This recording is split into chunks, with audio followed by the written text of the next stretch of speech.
Yes, Baba never encouraged suicide. On the contrary, he says the worst thing that anyone can do is suicide. Because the soul is not freed. The soul is in the body or without, and suffers a lot till the time for its rebirth comes. And it undergoes a hell of a time.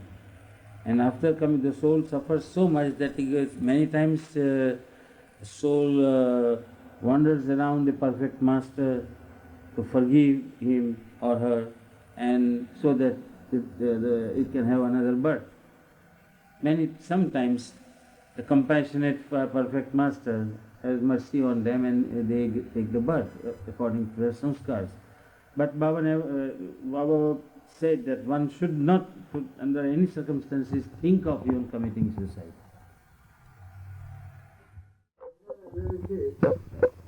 Baba says that everything happens as he wills it. But an element of free will is also given to man. Now this is really a topic of an eternal controversy between destiny and effort. But Baba finally says that all happens according to my will. But then again, over this we can ask a question: if everything happens according to his will, why is it that Baba has to advise people to do a certain thing and not to do a certain thing? If everything is going to happen according to his will, it will go on happening. I have also willed to give you a certain advice, and accordingly I give it. And as Meherjee said, of course, it is the most undesirable thing to commit a suicide. And a man commits a suicide, he neither goes to the subtle world, nor he remains in the physical world, and he actually remains suspended between the two, maybe in the astral world or anywhere, and he suffers a lot. That is the real hell that a person goes through, until such time that he gets a new body.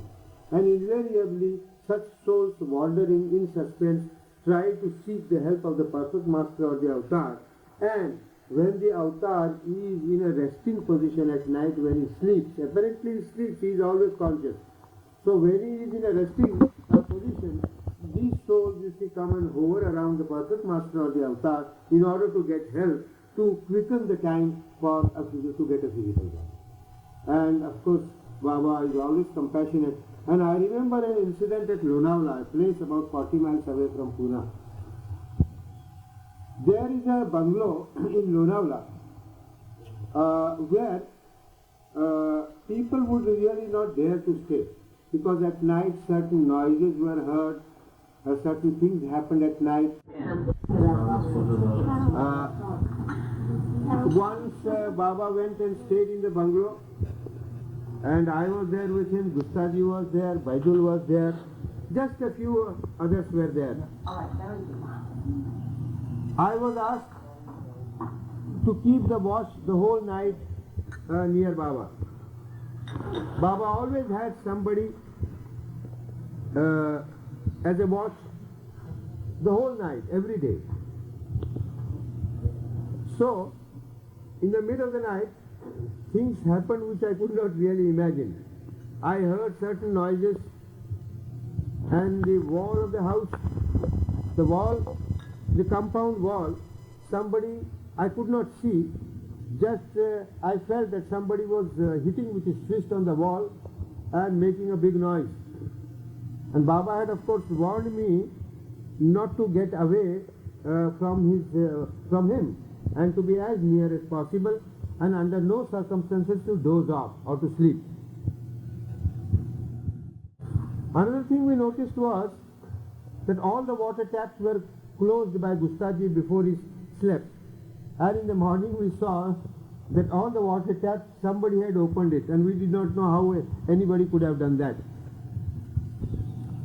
You see, in the morning we asked Baba about all this phenomena, and he said, there is a person, probably he committed a suicide, and his soul was hovering around that house, and Baba had given himself a special appointment to go and live there, in order to effect his release. And later on we heard that of course the disturbance that was created at night by a certain spirit is completely gone, and that house has become free of free of the spirit.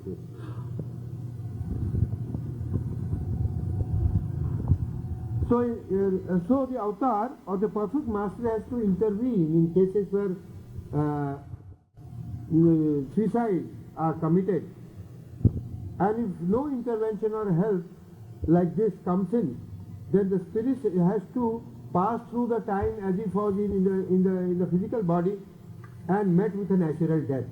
All that time he passes through, he has to suffer a lot, and when he gets, of course, another physical body, then he's fairly on his way, a natural way towards the further development of his soul. That's all.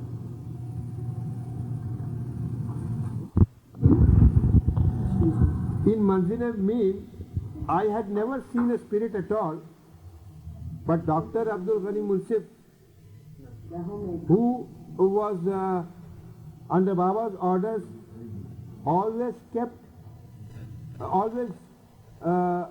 was there in the house.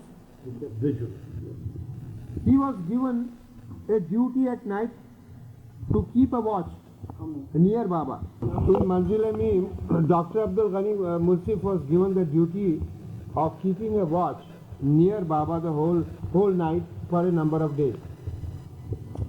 One morning he was saying that at night when he got up and he was just going out to attend nature's call, and for that Baba had given him the permission, and he saw certain figures and certain noises. He heard certain noises and he was so much afraid. But he immediately, without attending to his personal thing, he came back running near Baba and just kept himself pinned down to the place until morning. And when Baba got up, he said, Baba, last night I was terribly frightened, having seen something and having heard certain noises. So Baba told him, you fool, you should not be afraid of this at all. I am here and nobody is going to do anything and you will not be at all harmed. But you should be careful to see that you keep yourself near me as much as possible. That's all. Fully convinced that he would not be harmed even if he were to see that spirit over and over again. Well, aren't we leaving something out? I don't know. Well, Pendu relates the fact that he was also in the Manzil-e-Meem, and what happened was they would hear this pounding during the night out in the garden, and when they came they found that the garden was all ready and prepared, you know, for planting, and that it had been done by these spirits, you see. And they wanted to know why these spirits were present, and the fact that they existed also. And Baba said these are the spirits that they're looking to be emancipated from their astral journeying on the earth, working off their gross impressions, and they wanted to be released. So they thought by doing a good turn for the avatar, you know, for the master, they would be released. And this was one means of showing by this kind of service that they really meant and really deserved to have this freedom. That's all. But are you sure that this took place at Manzil-e-Meem or somewhere else? Manzil-e-Meem, Pendu. Well, I will relate the story about Meherjee. Meherjee? Yes. Go ahead. It was the period 1927-28. Now, every night I used to hear the noise of big procession going with trumpets blowing and drums beating, and just as they do in India. Big noises, get up, there is nothing. So once I questioned Baba. It was the period of ashram school in 1927-28, when I was staying on the hill with the boys, and Baba was in the seclusion there, in the cabin. No, every night some strange noises, not just a noise of a procession with drums beating and bugles blowing. It was a big noise. I would come out of the room and see there was nothing to be seen except some strange hurricane lights, kerosene lamp lights, something like that. So at first I thought that it might be some procession passing through the village. But when it was repeatedly heard like that several times, so one day I asked Baba, "Hey, what is it that every night I hear these noises of processions passing from here?" He said, "No, they are the spirits who come to him for release, to get a human form again. Important work, and they actually disturb me in my work," I said. But they are, as Adi said, there are some of these cases of suicide and this, so they come for the release. They were spirits, no doubt. But I never saw them. Thank you. No, I have remembered something. But that stopped later on, huh? I guess when you It was not, it did not continue. After a time it stopped. Yes, Mike. Yes, Mike.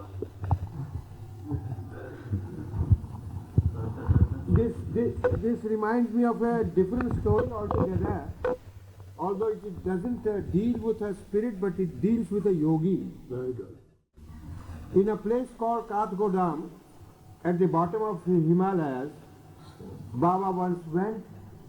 I was there with him, Gustaji was there, Baidul was there, and Karkaria. Only 4 of us were there. A small house was hired under beautiful natural surroundings, and right in front of us at a distance of about, say, a mile, there was a big mountain, a very high hill. And Baba asked each one of us to keep watch the whole of the night. The first night, Gustaji kept a watch.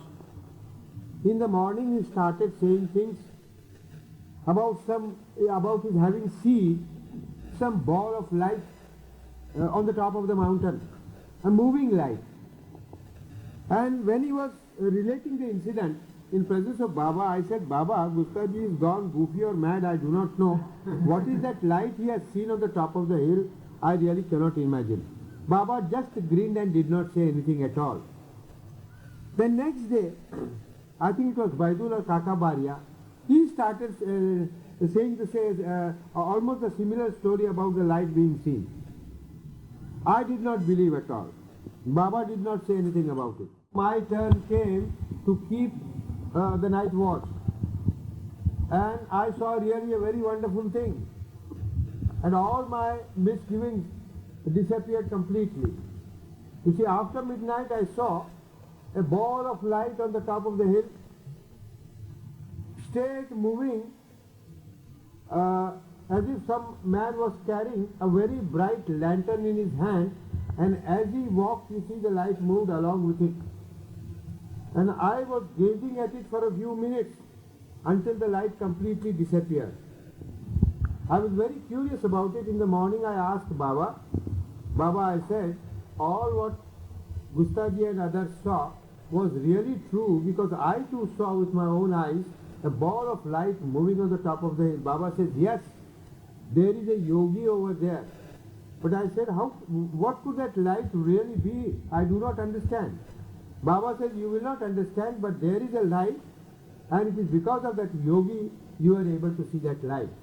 Probably the yogi was of what maybe of a higher state of consciousness, or not very high, I do not know, I couldn't say, and Baba did not precisely tell us as to what stage he belonged to. There was another story that I heard about the yogi from the town people.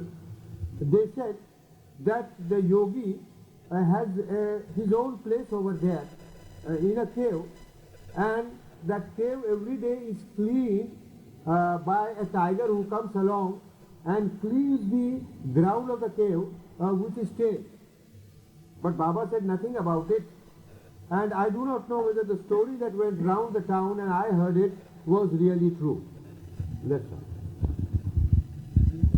Baba was the first inventor of the flying saucer. Are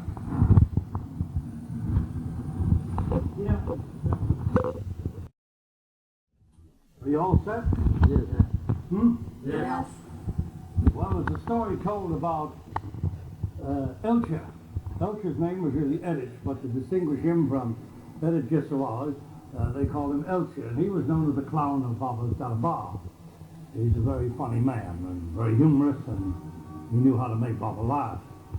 And one day he comes trooping into the camp, as it were, telling Baba that at such and such a town, so many miles away, there was a tiger that would come in every night and sweep the floor of the temple with his tail. And that's how the temple floor was cleaned. And Edith tells how he bent his head down very low as if he didn't want to be seen, because it meant that the chore would be given to him to go out on this silly wild goose chase that Elche was cooking up for him, as it were. Go. Had just returned from a very fatiguing chore that Baba had sent him on, and he was very reluctant to make this investigation. So Baba said, Edith, did you hear the tale that Elcher is talking about? And Edith was very quiet. Well, that would be very interesting to investigate a thing like that, wouldn't it, Baba intimated. And Edith still said, just simply frowned and shook his head a bit and said, well, I think it would be a very good idea for you to take your bicycle and go out and investigate this tale. He would like to know if this were true. So Edith had to mount his bicycle and go a distance of about 20 or 30 miles and make the investigation. He went about a town questioning whether or not this were true. He even spoke to the Pujari, the one that takes care of the temple, finding out whether or not a tiger really came at night and swept the floor with his tail. And he found it all to be a cock and bull story, as he thought from the very beginning. So on the way back, he was so awfully tired, he found a little culvert, and he tied the bicycle to his wrist, as it were, and he went to sleep. He took a little nap. And about 2-3 hours later, he awoke and he got back to Baba a little later than expected, and Baba wanted to know what had happened. And he told him it was a cock and bull story, that he shouldn't have gone on this wild goose chase in the first place. And Baba wanted to know what took him so long. He said he was so tired, so dog-tired, that he had to just take a nap on the road, see. And that was the end of the story of the tiger that didn't sweep the floor with his tail. Now, why would Baba have sent Edith on such a wild goose chase?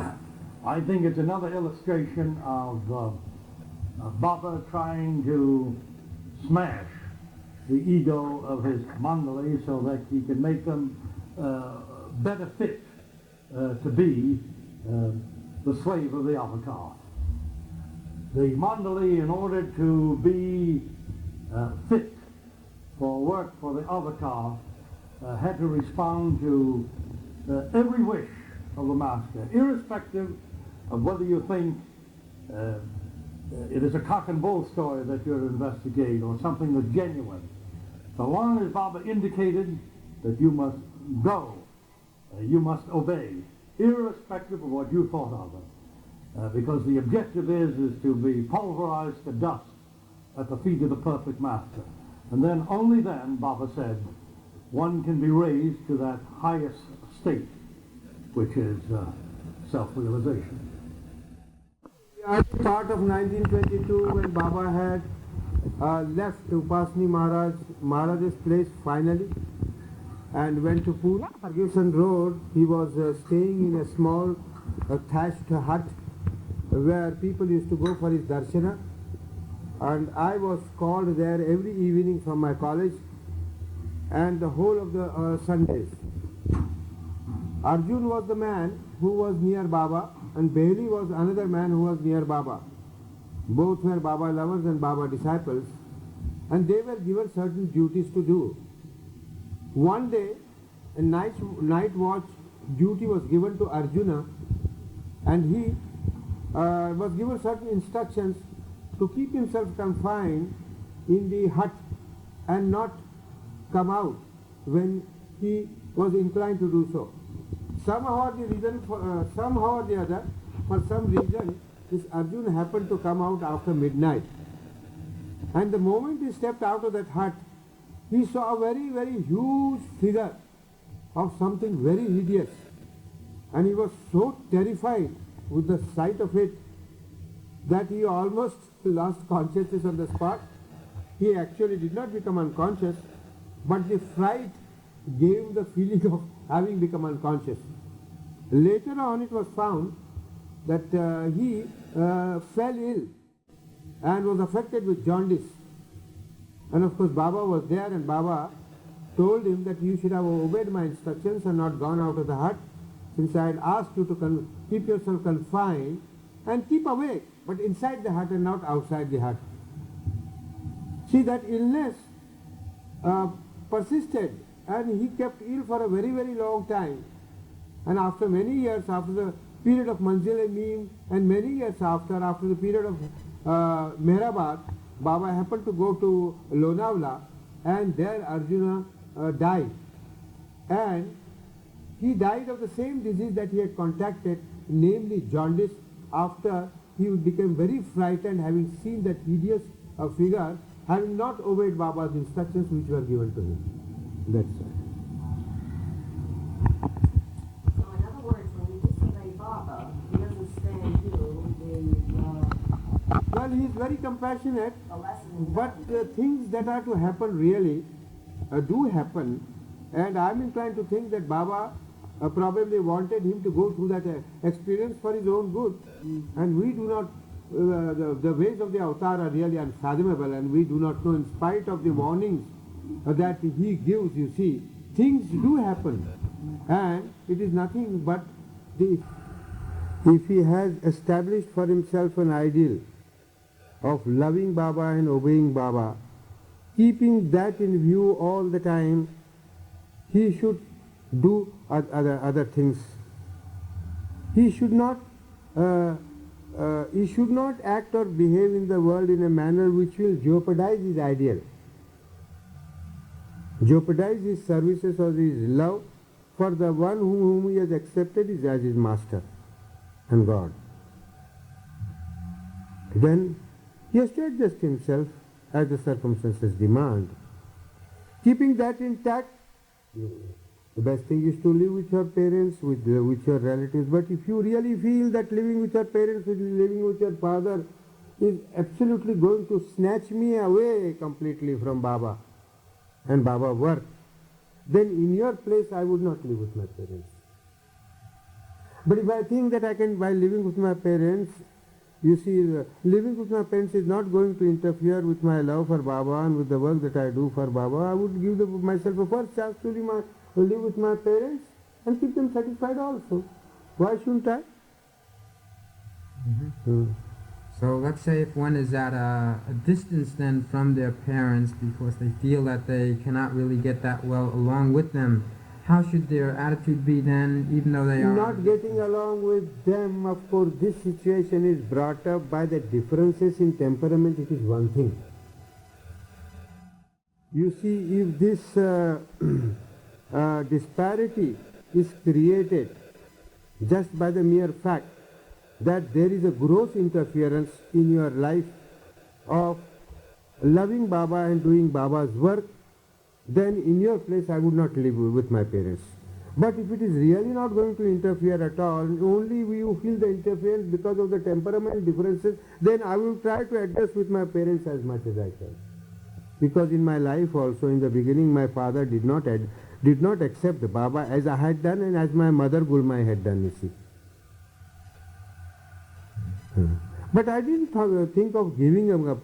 Times did come when I thought of giving him up, but then I tried to analyze the whole situation and I found out that in spite of the little resistance that my father creates, it really does not interfere in my loving Baba and doing his work. I didn't mind, I stayed with him.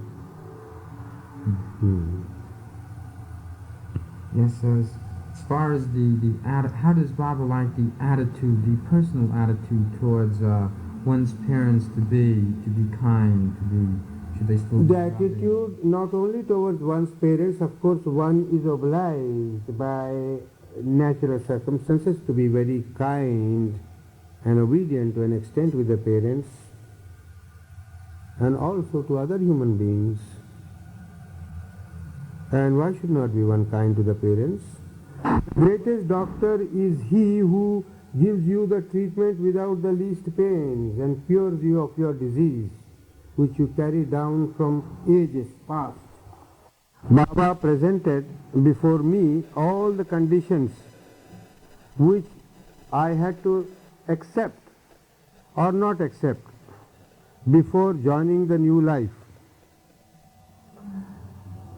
And having heard fully Baba as to what those conditions were, I decided to myself to join the new life after accepting all those conditions. That is all. We were not used to walking long distances. We were not used to sleeping under trees on the open ground during winter of northern India. We were not used to beg our food at all. We were not used to draw water from the well. We were brought up under conditions where everything was available to us, and then we used to do Baba's work under those favorable conditions. And now this new life was absolutely removed from our old life. And the life itself became so difficult to walk distances. You had the feeling of starving. You had such an amount of labor to go through. We used to be, we get fatigued and tired and live and sleep under trees, on the open ground. It was a really ordeal. And the wonder of it was that Baba did the same thing with us. I don't think if he was not physically present there, it would have been ever possible for us to bear all these hardships. Other things that of course were created by him, or other things that happened around him and around us, were of little significance compared to the very life, you see, that we had to lead with him. Walking, sleeping under, without any shelter, in winter, in cold weather, drawing water out of a well. You know how difficult it is to draw water. We had never done that in our life before, excepting in the very early period of Meherabad, 1922 or 23. So, this life was a veritable physical torture.